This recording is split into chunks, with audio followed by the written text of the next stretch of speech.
दर हकीकत विश्व में दो ही विचारधारा है, एक है आस्तिक और दूसरी है नास्तिक। आस्तिक विचारधारा वाले लोग परमपिता परमात्मा की सत्ता में विश्वास करते हैं। वो लोग ये मानते हैं कि जितनी कायनात है ये सब परमात्मा द्वारा बनाई गई है और इसके कण कण में भगवान है। उनकी ये सोच है कि मेरी आन भी तू, मेरी शान भी तू, मेरा रहबर भी तू, मेरा ईमान भी तू, मेरे अंदर भी तू, मेरे बाहर भी तू, तू ही तू, बस तू ही तू। और दूसरे विचारधारा के जो नास्तिक विचारधारा के लोग हैं वो कहते हैं कि भगवान को इंसान ने बनाया है, मैंने बनाया खुदा को, या उसने मुझे, वर्षों से ये मन में सवाल लिए फिरता हूँ, मैं अपनी रूह का इंतकाल लिए फिरता हूँ, मर कर जिंदा हूँ ये हाल लिए फिरता हूँ। ऐसा उनका सोच है। जो आस्तिक लोग हैं उनके आगे दो विचारधारा हैं, एक है अद्वैतवाद और दूसरी है द्वैतवाद। जो अद्वैतवाद है वो ये कहते हैं कि अहम ब्रह्म, कि मैं बूंद हूँ, समुंदर में विलीन हो जाऊंगा और समुंदर बन जाऊंगा। और जो द्वैतवाद वाले लोग हैं वो ये सोचते हैं कि भगवान ने हमें बनाया है, हम परमात्मा के बनाए हुए खिलौने हैं और खिलौना कभी भगवान नहीं बन सकता। वो ये कहते हैं कि creature can never be creator. और इसी तरह आस्तिक लोगों में एक और भी फर्क है। जो आस्तिक लोग हैं उनमें से कुछ ऐसे लोग हैं जो ये विश्वास करते हैं कि स्वर्ग तक ही जाना है और स्वर्ग से फिर वापस आ जाना है और जो कुछ है स्वर्ग है। मगर जो दूसरी विचारधारा के लोग हैं वो कहते हैं स्वर्ग एक पड़ाव है, हमारी मंजिल तो कृष्ण धाम है, मुक्ति धाम है, जहाँ आवागमन खत्म हो जाता है, इंसान पुनर्जन्म नहीं लेता और आत्मा परमात्मा में विलीन हो जाती है। तो इस तरह सोच है, विचारधारा है लोगों की।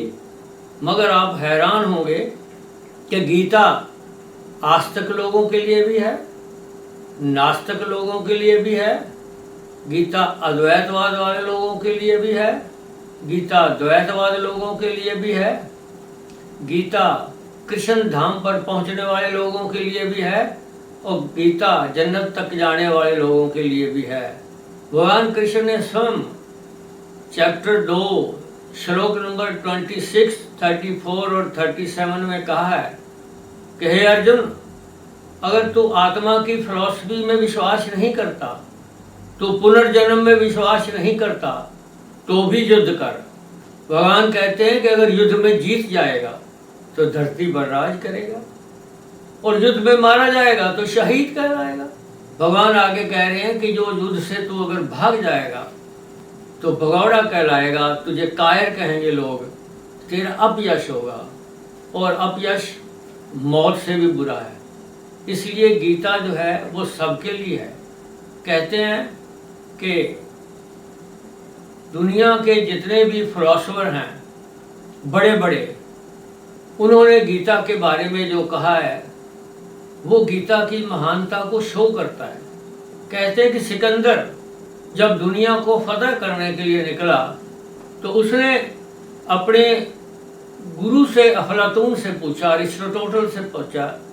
आप जानते हैं कि अरिस्टोटल प्लेटो का शिष्य था और प्लेटो सुकरात का शिष्य था और सुकरात से बड़ा यूनान का कोई दुनिया को कोई फिलॉसफर नहीं हुआ। तो उसने, उसके गुरु ने कहा कि सिकंदर, अगर तू जीतता विश्व को हिंदुस्तान पहुंच जाए तो वहाँ से मेरे लिए एक पुस्तक ले आना जिसका नाम है गीता।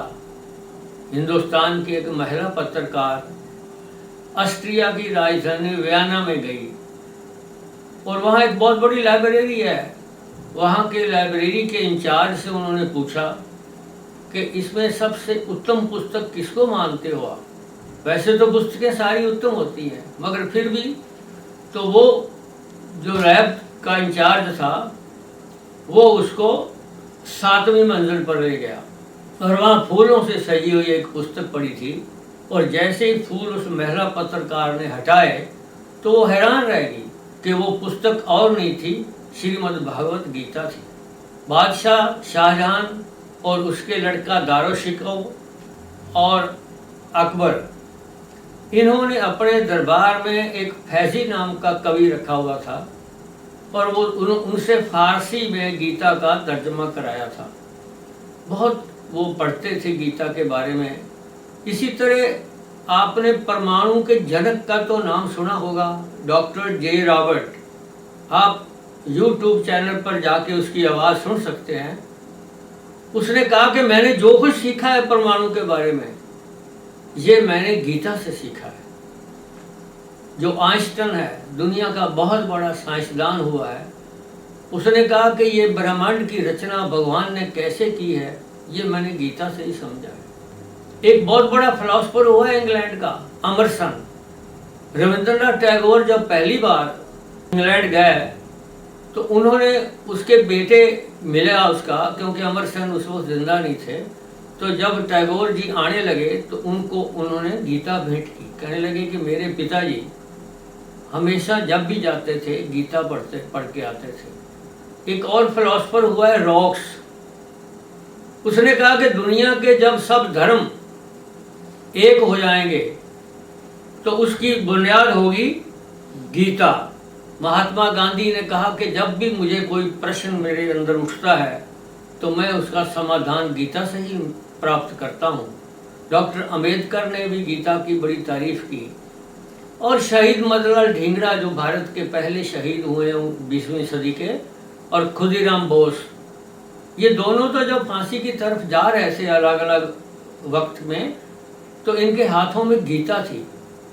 और मदनलाल ढींगरा ने तो अपना संदेश भी दिया था अपने दोस्त ज्ञानचंद के माध्यम से कि अगर मुझे देश की आज़ादी के लिए 100 बार भी जन्म लेना पड़े तो मैं जन्म लेता रहूँगा और मैं पीछे नहीं हटूँगा। तो इस तरह दुनिया के जितने भी बड़े बड़े फिलोसफर हुए हैं, उन्होंने गीता के बारे में बहुत सी इस तरह की बातें कही हैं। जर्मन का एक फिलोसफर हुआ है शापनेहार। वो तो गीता जैसे उसने पढ़ी, वो सिर पर रखकर गीता नाचने लगा, कहता सब आ गया, इसमें सब आ गया।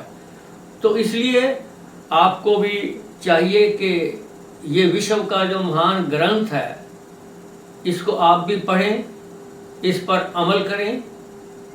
इंसान की हर समस्या का हल गीता में है, और अगर आप भी पढ़ोगे तो आपको भी उस हर समस्या का हल इसमें मिलेगा। और वैसे भी भगवान कृष्ण ने 18वें अध्याय में कहा है 67, 68, 69 श्लोक में कि जो गीता पढ़ेगा पढ़ाएगा, जो गीता सुनेगा सुनाएगा, जो गीता का प्रचार और प्रसार करेगा वो मेरा प्रिय शिष्य होगा। तो आप भी प्रिय शिष्य बने भगवान कृष्ण के, गीता को पढ़ें, उसका प्रचार और प्रसार करें। आज बस इतना ही। जय श्री कृष्ण।